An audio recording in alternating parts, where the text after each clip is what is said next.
18 से 25 तक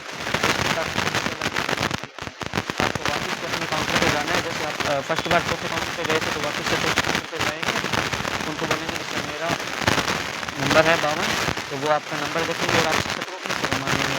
जैसे ही आप उनको स्क्रूटनी फॉर्म देते हैं निकाल करके, तो वो आपके स्क्रूटनी फॉर्म पे एक साइन करके छोड़ देंगे। उसके बाद आपको कहेंगे कि 1 नंबर कमरे में जाओ। अब 1 नंबर कमरे में क्या है, RNC का सर्टिफिकेट चेक होता है। 1 नंबर कमरे में RNC का सर्टिफिकेट चेक होता है।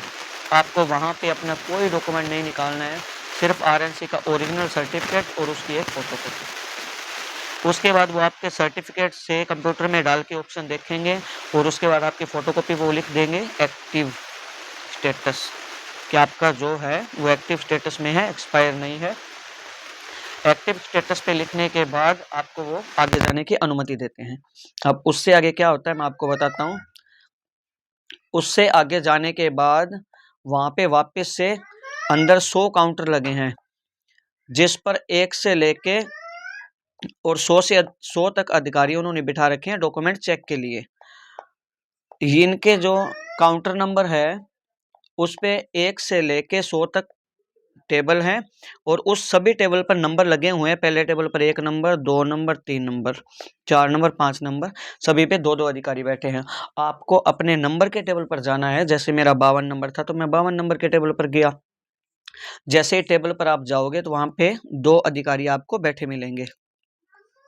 अब उसमें आपको क्या करना है, वो आपके सभी डॉक्यूमेंट मांगेंगे। सबसे पहले स्क्रूटनी फॉर्म आपसे मांगा जाएगा और स्क्रूटनी फॉर्म आपको जैसे स्क्रूटनी फॉर्म वगैरह और सभी ओरिजिनल और वो फोटोकॉपी जो आपके डॉक्यूमेंट है वो सभी की मांग करेंगे। आप उनको निकाल करके सभी डॉक्यूमेंट दिखाओगे जैसे ही, तो सबसे पहले वो आपकी 10वीं की मार्कशीट देखेंगे। और एक चीज़ मैं बता दूं दोस्तों कि 10वीं की जो मार्कशीट है उसकी आप दोनों साइड की फ़ोटोकॉपी साथ में ले जाएं। आप एक साइड की फ़ोटोकॉपी कभी मत ले जाना, नहीं तो आपको दूसरी साइड की फ़ोटोकॉपी करने के लिए दोबारा से बोलेंगे।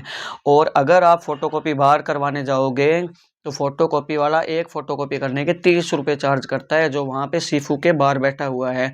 5 फोटोकॉपी अगर आप करवाओगे तो 150 से 200 रुपये वो चार्ज कर लेगा। इसलिए आप सभी डॉक्यूमेंट की फ़ोटोकॉपी करके लेके जाएं और 10वीं की मार्कशीट की आप पीछे की साइड की और फ्रंट साइड की दोनों जगह की फ़ोटोकॉपी लेके जाएं। अब सबसे पहले उन्होंने मेरे से क्या मांगा, 10वीं की मार्कशीट। उनके पास एक परफॉर्मा था जो उन्होंने मेरा 52 नंबर लिखा, ऊपर उसके मेरा नाम लिखा और परफॉर्मे पे 1 2 3 4 करके सभी उनके डॉक्यूमेंट दे रखे थे। 10वीं की मार्कशीट मेरे से मांगी उन्होंने। एक तो मैम थे और दूसरे मैम थे। एक मैम ने मेरे से 10वीं की मार्कशीट ओरिजिनल मांगी, दूसरे मैम ने फ़ोटोकॉपी मांगी जो मैंने सेल्फ अटेस्टेड कर रखी थी। उस मैम ने जो 10वीं की मेरी मार्कशीट चेक की, उसके बाद अपने फर्स्ट कॉलम में यस लिख दिया। उसके बाद 12वीं की मार्कशीट मांगी, उसमें फर्स्ट कॉलम में यस लिख दिया। उसके बाद GNM का जो मेरा सर्टिफिकेट है, डिप्लोमा है, वो मांगा। उसके बाद उन्होंने स्टेटस में यस लिख दिया। उसके बाद मेरी 5 मार्कशीट उन्होंने चेक की, ओरिजिनल और फोटोकॉपी, उसमें उन्होंने यस लिख दिया। मेरा जो मूल निवास है, जाति प्रमाण पत्र चेक किया, उसमें उन्होंने यस लिख दिया। उसके बाद सभी मेरे डॉक्यूमेंट एक एक करके जो मेरे शपथ पत्र थे, सभी प्रमाण पत्र थे, वो उन्होंने लिए। शपथ पत्र जितने भी है वो ओरिजिनल वहाँ पे जमा करेंगे और जो आपके डॉक्यूमेंट उनकी एक एक फ़ोटोकॉपी वो जमा करेंगे अटेस्टेड, और डॉक्यूमेंट आपको साथ के साथ वापस दे दिए जाएंगे। उसके बाद उन्होंने मेरे से एक सिग्नेचर करवा लिए कि आप सिग्नेचर करो, अपना मोबाइल नंबर लिखो।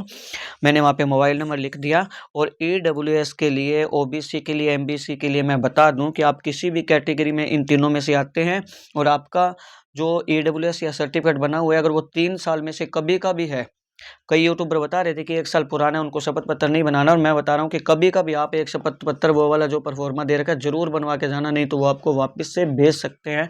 मुझे भेजा था इसलिए मैं आपको बता रहा हूँ, दोबारा से जरूर बनवा लेना। इसके बाद सभी डॉक्यूमेंट लेने के बाद जो मेरे से शपथ पत्र दोबारा से बनवाया, मैं बाजार जाके, RTO ऑफिस थोड़ा दूर है, मैंने बनवा लिया। बनवाने के बाद मैंने मैडम को जमा करवाया और उसके बाद उन्होंने फाइनली मेरे जो सिग्नेचर करवा लिए, मैंने अपने साइन कर दिए।